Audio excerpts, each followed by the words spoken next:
جو بھی ساری گفتگو، آپ بھی میڈیا کے آدمی ہیں، یہاں پہ سہیل آفریدی صاحب نے یہ انٹرویوز کا سلسلہ شروع کر دیا ہے، اور جتنی میری نالج ہے ویسے تو شفیع جان صاحب اس کو ہینڈل کرتے ہیں، میرے خیال میں ابھی وہ اور بھی انٹرویوز دیں گے آنے والے دنوں میں یا ہفتوں میں، شاید اور بھی انٹرویوز دیں گے۔ مریم نواز صاحبہ ہو جائیں یا پارٹی کے چاہے وزیر اعظم ہوں، نواز شریف صاحب ہوں، کتراتے ہیں انٹرویوز دینے سے۔ آپ کے خیال میں یہاں پہ وزیر اعلیٰ خیبر پختونخوا نمبر نہیں لے گئے اس طرح انٹرویوز دینے کا سلسلہ شروع کر کے؟ دیکھیں، اس میں تو کوئی دوسری رائے نہیں ہے کہ سہیل آفریدی صاحب انٹرویوز بھی دے رہے ہیں، صحافیوں سے مل بھی رہے ہیں، اور جب سے وہ چیف منسٹر بنے ہیں ان تک ایکسیس جو ہے وہ میڈیا کی کہیں زیادہ ہے پنجاب کی چیف منسٹر سے، اور پنجاب کی وزیر اعلیٰ کو بھی انٹرویوز دینے چاہیے، میڈیا کے ساتھ بات چیت کرنی چاہیے، میڈیا کو انگیج کرنا چاہیے۔ اب کوثر کاظمی صاحب ہمارے بھائی ہیں، ان کی دلیل کے اندر کوئی وزن نہیں ہے کہ جناب وہ اتنی میٹنگز کرتی ہیں، ان کے پاس ٹائم نہیں ہوتا، وہ سیاست کرتی ہیں۔ جی اگر وہ سیاست کر رہی ہیں، اگر وہ صوبے کی وزیر اعلیٰ ہیں، تو انہیں نہ صرف اپنے ایم پی اے سے ملنا ہے، اپنے وزراء سے ملنا ہے، بلکہ میڈیا کا بھی سامنا انہیں کرنا چاہیے۔ اب سوال یہ پیدا ہوتا ہے کہ جب ہمارے ہاں سیاست میں مریم نواز شریف صاحب اپنے آپ کو بڑا لیڈر سمجھتی ہیں، میاں نواز شریف اپنے آپ کو بڑا لیڈر سمجھتے ہیں، عمران خان صاحب اپنے آپ کو بڑا لیڈر سمجھتے ہیں، زرداری صاحب ہوں یا بلاول ہوں اپنے آپ کو بڑا لیڈر سمجھتے ہیں۔ ہمارے یہاں جو لیڈرشپ ہے مرکزی سطح پہ وہ سمجھتی ہے کہ اب اس کو میڈیا کے سامنے اس کا اتنا انٹریکشن نہیں ہونا چاہیے، اور اس کو ہم بھگت چکے ہیں ماضی میں بھی۔ عمران خان صاحب تھے، وہ بھی ایسے سلیکٹڈ لوگوں سے ملا کرتے تھے۔ اس کے بعد جو ہے میاں نواز شریف صاحب بھی آج یہی چاہتے ہیں کہ اپنے وہ جو منتخب ان کے افراد ہیں انہی کے ساتھ ان کی ملاقاتیں ہیں۔ لیکن بات اس سے میں کہتا ہوں اگر سیاست کی جائے آگے بڑھ کے، تو جو شفیع جان صاحب نے بڑی امپورٹنٹ بات کر دی، انہوں نے کہا کہ ہم مسلم لیگ نواز سے بدلہ لیں گے اور ان کے اوپر اتنا ہی ظلم کریں گے جتنا یہ ہمارے اوپر ظلم آج ڈھا رہے ہیں۔ تو ابھی اپنی گفتگو میں شفیع جان بھائی نے فرمایا، ملک صاحب انہوں نے کہا ہے اس سے زیادہ کریں گے، اتنا نہیں کریں گے، اس سے زیادہ کریں گے۔ اب سوال یہ ہے کہ اپنی اسی گفتگو میں شفیع بھائی نے فرمایا کہ یہ تو بے اختیار لوگ ہیں اور ان کے پاس اختیار ہی کو نہیں، ہم ان کے ساتھ مذاکرات کیوں کریں؟ بس بے اختیار لوگوں پہ ظلم کر کے آپ نے کیا حاصل کرنا ہے؟ اگر آپ سمجھتے ہیں یہ بے اختیار ہیں بیچارے، کچھ کر نہیں رہے، ملاقاتیں یہ آپ کی نہیں کروا سکتے، ملاقاتوں پر پابندی یہ نہیں لگوا سکتے، تو پھر آپ ان کو کیوں ماریں گے؟ پھر آپ ذرا ہمت اور جرأت اور بہادری کا مظاہرہ کریں، آپ کہیں جی ہم بااختیار لوگوں سے لڑیں گے۔ مسئلہ تو یہ ہے کہ ہمیں اس سیاست میں سے آگے بڑھنے کے راستے تلاش کرنے ہیں۔ عمران خان صاحب کے جیل جانے کے بعد پارٹی جو ہے ایک دوسرے کے خلاف لانگ مارچ کرتی نظر آتی ہے۔ یہ آج کی بات نہیں جو آپ کو جس کا ذکر اطہر کاظمی صاحب کر رہے تھے کہ جب بھی لانگ مارچ کی یا کسی احتجاج کی بات ہوتی ہے تو اس قسم کے اختلافات سامنے آ جاتے ہیں۔ یہ کے پی کو ہمیشہ سے گلا رہا ہے، پنجاب میں لوگ نہیں نکلتے، وہ کہتے جی یہاں کی تنظیم کام نہیں کرتی۔ عالیہ حمزہ صاحبہ کی لڑائی سلمان اکرم راجہ صاحب سے بہت پرانی ہے۔ مشال یوسف زئی صاحب جب سینیٹر بنی تھی صاحبہ، اس وقت بھی جو ہے وہ ان کو روکنے کی کوشش کی گئی تھی، اور وہ کہتی تھی جی میں تو اوپر سے آرڈر کروا کے جو آئی ہوں، میں سینیٹر بن گئی ہوں۔ پارٹی کا مسئلہ یہ ہے کہ پارٹی کی لیڈرشپ نہ ہونے کے برابر ہے۔ بیرسٹر گوہر صاحب جو ہے پارٹی کے چیئرمین ہیں، سہیل آفریدی صاحب احتجاج کی قیادت کریں گے۔ ایک سوال ہے ملک صاحب، ایک ذہن میں ایک سوال ہے، یہ اس کی لڑائی اس سے ہوگی، اس کی لڑائی اس سے ہوگی، کل بھی لڑے، آج بھی لڑے، کل بھی لڑیں گے۔ اس سے آپ کے خیال میں پاکستان تحریک انصاف کا جو ووٹر ہے، کیا وہ یہ کہے گا یار یہ لڑتے بہت ہیں، میں ان کو ووٹ نہیں ڈالوں گا؟ کیا ایسا ہوتا ہے؟ دیکھیں افیکٹ ضرور ہوتا ہے، یہ ہم کہیں کہ کتنا ہوتا ہے، کتنا ہوگا، یہ تو انتخابات میں پتہ چلے گا۔ لوگ مایوس ہوتے ہیں، کارکن ان کے مایوس ہوتے ہیں، انہیں گلا شکوہ ہوتا ہے کہ بھائی پارٹی کی لیڈرشپ، دیکھیں پی ٹی آئی کی لیڈرشپ کے اوپر یہ الزامات لگیں کہ باہر سے پیسے آئیں وکلاء کے لیے اور اپنے کارکنوں کی رہائی کے لیے وہ ہضم کر لیے گئے، تو لوگ مایوس ہوتے ہیں۔ پھر دوسری طریقے سے جس طریقے سے علی مین گنڈا پور صاحب کا ذکر کیا جا رہا ہے کہ انہوں نے پیسے دیے، اب ان سے لوگ سوال پوچھ رہے ہیں، سوشل میڈیا بھرا پڑا ہے کہ بھائی انہوں نے کس حیثیت سے پیسے دیے؟ کیا سرکاری خزانے سے پیسے دیے؟ اگر آپ نے پارٹی فنڈ کے دیے تو کہاں سے دیے؟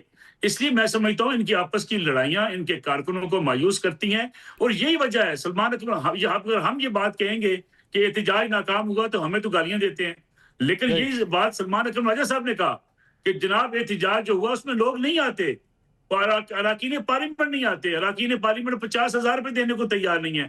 یہ گلہ شکوہ میں نہیں کر رہا، یہ پارٹی کے سیکرٹری جنرل کر رہے ہیں، لیکن ان کے حوالے سے یہ کہیں گے نہیں جی ان کے اختلاف رائے ہے۔ یہ بات آپ اور میں کہہ دیں گے، ہمیں کہیں گے جناب یہ بہت بڑے مجرم ہیں، انہوں نے یہ بات کیسے کر دی؟ میرے خیال میں مسئلہ اس وقت تحریک انصاف کا قیادت کا ایک بڑا بحران ہے جس سے تحریک انصاف نکل ہی نہیں پا رہی ہے۔ ٹھیک ہے کوثر کاظمی صاحب، یہ آپ نے تھوڑی دیر پہلے شفیع جان صاحب کی گفتگو آپ نے سنی ہے سر، وہ انہوں نے وارننگ دی آپ کو کہ جناب ظلم اتنا کریں جتنا آپ برداشت کر سکیں گے، کیونکہ کل کو ڈبل پیکنگ میں واپس آئے گا یہ۔ اس میں کوئی شک نہیں ہے. جو یہ کہہ رہے ہیں وہ پہلے بھی انہوں نے کیا ہے اور آئندہ بھی ان کو موقع ملا تو انہوں نے یہی کرنا ہے, کیونکہ ان کے پاس کرنے کے لیے کچھ نہیں ہوتا. عمران خان کا دور تھا, ایک احتساب اکبر نامی بندہ تھا جس کو بٹھا دیا گیا تھا, اور لاہور کا پورا لینڈ ریونیو ڈپارٹمنٹ جو ہے وہ ان کے زمان پارک میں بیٹھا ہوتا تھا کہ کسی طریقے سے ڈاکومنٹ میں رد و بدل کر کے یہ جو جاتی عمرہ والا نواز شریف کا گھر ہے اس کو گرانے کے مسمار کرنے کا حکم اور آرڈر لے لیا جائے. جب ایک خاتون بیمار ہوتی ہے لندن میں تو یہی جماعت کہتی ہے اپنے گھر والوں کے ساتھ بیٹھ کے کھانا کھاتی ہے, ڈرامہ کر رہے ہیں بیماری کا. نہ یہ بیماری کو دیکھتے ہیں, نہ یہ افراد کو دیکھتے ہیں, نہ یہ چادر اور چار دیواری کو دیکھتے ہیں. ان کا ماضی گواہ ہے کہ شفیع نے جو بات کی ہے مستقبل میں ان کو موقع ملا تو یہ بالکل ایسا کریں گے. تو پھر ہم کہتے ہیں نا, اس کو کہتے ہیں مکافات عمل, جو کہ ہماری وزیر اعلیٰ پنجاب نے بارہا اس بات کا اظہار کیا, حلفاً کہا کہ قسم اٹھا کے کہتی ہوں کہ عمران خان سے جس طرح کبھی اچھا برا رویہ رکھا جا رہا ہے اس میں نہ کبھی حکم صادر کیا نہ میرا کوئی ایسا ارادہ ہے. اطہر نے ایک بڑی امپورٹنٹ بات کی ہے, صحافی ہیں, الزام لگا رہے تھے کہ ان کی لیڈرشپ صحافیوں سے کیوں نہیں ملتی, تو میں ان کی اطلاع کے لیے عرض کروں گا بھائی, وہ جو بشرا بی بی کی بہن ہے نا, مریم وٹو کی کیا نام ہے ان کا, مریم وٹو شاید, ان سے ذرا پوچھئے گا کہ انہوں نے کھل کر اس بات کا اظہار کیا کہ ہمارے پاس ملاقات کے بعد جتنی بھی انفارمیشن عمران خان کے حوالے سے ہوتی ہیں وہ لمحہ بلمحہ ہر لحاظ سے لفظ بلفظ عمران خان کی فیملی کو مہیا کی جاتی ہیں. تو کیا آپ کی بات کو سچ مانا جائے کہ عمران خان کی صحت کے حوالے سے ان کی فیملی کو نہیں بتایا جاتا, یا بشرا بی بی کی بہن کو جھوٹا کہا جائے کہ انہوں نے یہ بات کیوں کی کہ بھائی جتنی بھی انفارمیشن ہے ہم ان کو آگاہ کرتے ہیں, یہ ان پہ ڈیپینڈ کرتا ہے کہ کون سی بات انہوں نے میڈیا میں بتانی ہے اور کون سی نہیں بتانی. یہ ان کا ٹویٹ ہے جو آن ریکارڈ ہے, آپ ایک دفعہ دیکھ لیں پھر آپ کو اندازہ ہوگا. ہماری اطلاعات کے مطابق کوثر صاحب, آپ نے شفیع جان صاحب کی گفتگو سنی, انہوں نے کہا آپ ہمیں ایکسس دیں, آپ ہماری ملاقات کرائیں, اب سیاسی گفتگو نہیں ہوگی باہر. تو کیا یہی وہ چیز نہیں تھی جو آپ لوگوں کا گلہ تھا؟ دیکھیں اب یہ کہہ رہے ہیں نا, کر دیا گیا ہے. منصور ہمارا جو گلہ تھا, ہمارا جو اعتراض تھا, اس پہ انہوں نے سچ کی مور لگائی ہے شفیع نے, کہ ہم جب ان کو کہتے تھے اس وقت علیمہ خان صاحبہ یہ کہتی ہوتی تھی کہ بھائی ملاقات ہوگی پھر سیاسی بات بھی ہوگی. ہمارا یہی معاملہ تھا نا, پہلے عقل کے ناخن لے لیتے. اس کا مطلب ہے ملاقات کے حوالے سے ہمارا جو بھی اعتراض تھا, جس طرح کی گفتگو یہ ریاستی اداروں کے خلاف کرتے تھے, جیل کے باہر آ کے ملاقات, وہ ساری باتیں سچ تھی, وہ ساری باتیں سچ تھی. آج انہوں نے تو اب تو ہو گیا نا سر بھائی, اب آپ دیں نا کمٹمنٹ کے جناب, آپ کی یہ منگل کا دن آج ہے, آج نہیں ہو سکتا, جمعرات کو ملاقات کروائیں پھر ملاقات. اب تو ہوگی, ڈیل آپ کے سامنے رکھ دی ہے. پہلے آپ نے ان سے پوچھا ہے لیڈ کون کرے گا, تو انہوں نے کہا جی فلاں کرے گا. میں لکھ کے دیتا ہوں کہ جو عمران خان نے جن دو افراد کو بنایا تھا پارٹی کا کرتا درتا, مذاکرات سے لے کے مسائل کے حل تک, اس میں ایک راجہ ناصر عباس تھے اور ایک محمود خان اچکزئی ہیں, ایک بلوچستان میں بیٹھے ہوئے ہیں. راجہ ناصر عباس صاحب کا کوئی پتہ نہیں ہے, نہ ان کو یہ پوچھتے ہیں, نہ ان سے کوئی رائے لی جاتی ہے. اب عمران خان کے جو احکامات جیل سے آتے ہیں ان پہ بھی یہ عمل درآمد نہیں کرتے, تو ان کی کس بات پہ آپ یقین کریں گے؟ ہمیں تو نہیں ہے بھائی, ہمیں اس لیے نہیں ہے کہ ان کا کوئی ایک لیڈر نہیں ہے. ہر شخص اپنی جگہ عمران خان بننے کی کوشش کر رہے ہیں. اب یہاں سے اندازہ لگائیں. منصور ایک منٹ, منصور چند سیکنڈ بھائی میرے. ابھی علیمہ خانم آپا نے نورین آپا کے حوالے سے ہم نے کہا تھا نا ملاقات ہو, کس نے روڑے اٹکائے تھے؟ ان کا نام ہے علیمہ خان صاحبہ. تو یہ آپس میں معاملات حل کر لیں, پھر آپ ہم سے سوال کریں کہ اب آپ ملاقات ہونے دیں گے یا نہیں ہونے دیں گے. شفیع صاحب آپ کو جواب دیتے ہیں. جی شفیع صاحب, وہ کہہ رہے ہیں کنفیوژن بہت ہے آپ کی پارٹی میں. نہیں, کوئی کنفیوژن نہیں ہے. دیکھیں پہلی بات ہے کہ علامہ صاحب جو ہیں وہ بیرون ملک ہیں. کل اچکزئی صاحب سے بھی ہماری ملاقات ہوئی ہے, اور جب یہ تمام تر چیزوں کو فائنل کیا جا رہا تھا تو دونوں اشخاص سے مشاورت ہوئی ہے, دونوں لوگوں کو آن بورڈ کیا گیا ہے. دونوں لوگ 27 سپٹمبر کی تاریخ پہ ان کو کانفیڈنس میں لیا گیا اور ان کی اپروول سے ہوا ہے. ٹھیک ہے, پہلی بات. اب دوسری بات یہ ہے کہ اس بار جو لانگ مارچ ہوگا وہ صرف ایک حصے میں نہیں ہوگا. شاید ہم اچکزئی صاحب کو بلوچستان بھیج دیں, وہاں سے لیڈ کرتے ہوئے وہ آئیں گے. اب یہ بھی ہو سکتا ہے کہ خیبر پختونخوا کے لوگ تو اسلام آباد ہر صورت پہنچیں گے, تو ہم تو اسٹریٹجی جو ہے ان میں تمام لوگ شامل ہوں گے اور تمام لوگ اس کو لیڈ کرتے ہوئے آپ کو دکھائی دیں گے. ابھی بڑی قسمیں کھا رہے تھے جو ہے کاظمی صاحب, یہ قسم اٹھائیں گے کہ مریم نواز اپنی سیٹ جیتی ہوئی ہیں, یہ قسم کھائیں گے کہ نواز شریف اپنی سیٹ جیتا ہوا ہے.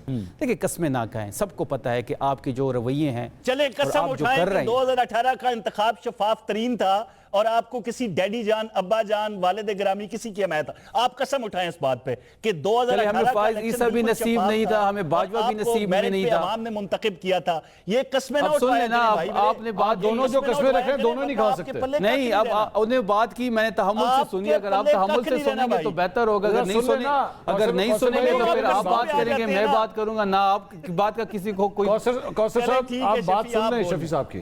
جی آپ بولیں، دیکھیں بات بڑی واضح ہے آپ بولیں۔ کہ ایکسیس کیوں نہیں دیا جا رہا۔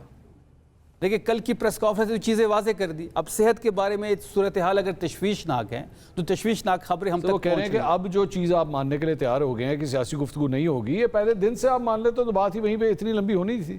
دیکھیں اب تو ان کی صحت پہ سیاست تو نہ کریں نا، یہ تو ان کی صحت پہ سیاست کر رہے ہیں، ہم ان کی صحت پہ سیاست نہیں کرنا چاہتے، ہم ایکسیس مانگ رہے ہیں، نہیں دیں گے تو جمعرات کو آپ دیکھیں گے کہ ہر چوک سے ہم ڈی چوک بنائیں گے، جمعرات کی رات اس جملے کا کیا مطلب ہے؟ ہم ہر چوک کو ڈی چوک بنائیں گے؟ What do you mean by that؟ لوگ ہی لوگ ہوں گے، پاکستان کے ہر چوک پہ لوگ ہی لوگ ہوں گے، ہر ضلع میں لوگ ہی لوگ ہوں گے، ہر حلقے میں لوگ ہی لوگ ہوں گے اچھا، اگر ایکسیس نہیں دیا گیا۔ دیکھیں آج بھی سپریم کورٹ کے سامنے دھرنا دیا گیا، ہم اندر بھی گئے، ہمارے وکلا اندر بھی گئے، وہاں پہ رجسٹرار نے یقین دہانی کرائی ہے کہ منڈے سے آپ کے کیسز لگ جائیں گے، آپ کی جو پٹیشنز ہیں ملاقات کے حوالے سے، ایکسیس کے حوالے سے، صحت کے حوالے سے، اس کو ایڈریس کیا جائے گا۔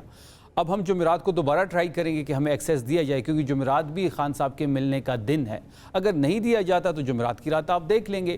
دیکھیں بات بڑی واضح ہے کہ جی ہم نے ہر چیز منصور صاحب ٹرائی کر لی، ہم نے دھرنا بھی دیا سپریم کورٹ کے سامنے، ہائی کورٹ کے سامنے، اڈیالہ کے سامنے، پرائم منسٹر سے بات کی، چیف جسٹس سے بات کی، ایک ایونٹ میں چیف جسٹس کے سامنے ساری صورتحال بھی رکھی، کسی جگہ ہماری کوئی سنوائی نہیں ہو رہی۔ تو پھر ہم کیا گارنٹی کہ سہیل آفریدی صاحب بھی واپس نہیں چلے جائیں گے گڈھا پور صاحب کی طرح؟ کیا گارنٹی اس بات کی بغیر عمران خان صاحب کی رہائی کے؟ چلیں دے گا گارنٹی دیں۔ میں سہیل آفریدی صاحب کو بڑے کلوزلی جانتا ہوں، آپ مجھے دینا گارنٹی، آپ آن ایئر بیٹھے ہوئے ہیں، لوگ اس وقت آپ کو دیکھ اب رہے سن ہیں، لینا، مجھے دیں گارنٹی وہ آخری شخص ہوں گے جو وہاں سے واپس جائیں گے بغیر عمران خان کی رہائی کے۔ دیکھیں صورتحال، دیکھیں ہم تو ہر حد تک جائیں گے رہائی کے لیے۔ گارنٹی نہیں دے سکتے آپ؟ نہیں گارنٹی تو میرے پاس نہیں ہے نا، نہیں آپ دیں نا مجھے گارنٹی کیجیے۔ گارنٹی تو Sohail Afridi is not going to be another Ali Amin Gandapur, دیں اس بات کی۔ بالکل وہ کہیں نہیں بھاگیں گے، اچھا، وہ کہیں نہیں جائیں گے، آخری شخص جو کڑا ہوگا وہ سہیل آفریدی ہوگا جب تک عمران خان کی رہائی نہیں ہوتی۔ بالکل ہم یا ٹرائی رسائی کریں نہیں گے۔ ہوتی۔ پہ کھیلوں گی، دیکھیں ہم تو مومنٹم بنائیں گے، لوگوں کو لے کے آئیں گے، 20 لاکھ، اگر ہم 20 لاکھ لوگوں کو اسلام آباد میں انٹر کریں گے تو ہم اس نظام کو گرانے میں کامیاب ہو جائیں گے۔ اور یہ تو پھر آپ کل کو مجھے کہیں جی چونکہ 20 نہیں آئے، نہیں ہم 20 سے سٹارٹ کریں گے، آئیں گے نہیں، ہم 20 لاکھ لوگوں سے سٹارٹ لیں یار گے۔ نہ کریں نا اس طرح شفیع جان صاحب، کل کو آپ مجھے 27 میں کتنے دن ہیں؟ کل کو 27 میں کتنے دن؟ آج 11 ہے، ابھی بھی 1.5-2 مہینے ہیں، آج 11 ہے نا جی، تو ٹوٹل 30 اور 1.5 ہو گیا نا، 46 دن ہے، ہاں 46 دنوں بعد تمام تر چیزیں واضح ہو جائیں گی۔ سر میں بات وہی ہے نا کہ لوگوں کو یہی ہے کہ جناب یہ باتیں ہیں ٹرک کی، میں نہیں کہہ رہا یار، آپ کی اپنی پارٹی کے لوگ کہہ رہے ہیں ٹرک وہ کی، مخصوص ٹولہ ہے، نہیں مخصوص آپ کی پارٹی کا ہے نا سر، نہیں وہی بالکل آپ کی پارٹی مخصوص کا ہے، وہ ٹولہ آپ کے اوپر یقین نہیں کر رہا۔ مخصوص ٹولہ ہے، اس کو ایجنڈا یہی دیا گیا ہے کہ آپ نے تفریق پیدا کرنی ہے لیڈرشپ اور کارکنوں کے درمیان، اور آپ ان کے اگینسٹ ایکشن بھی نہیں لے سکتے۔ نہیں ایکشن تو عمران خان صاحب لیں گے نا، ہم تو نہیں لے سکتے، ہم کسی کو پارٹی سے تو نہیں نکال سکتے۔ ٹھیک، وہ جائے جو مرضی کریں، سیاہ کریں، سفید کریں، آپ دیکھیں عمران خان صاحب سے جب ملاقاتیں بحال ہوں گی، اور عمران خان صاحب نے ویسے یہ احکامات 3 دفعہ دیے بھی ہیں کہ اس کو پارٹی سے نکال دو، ٹھیک ہے، لیکن جب ملاقاتیں دوبارہ، شہباز گل کے بارے میں میں نے کسی کا نام نہیں میں لیا، آپ سے پوچھ رہا ہوں، میں نے جس کو اشارہ دینا تھا وہ سمجھ گیا۔ اچھا آپ نے نام لینے چھوڑ دیا،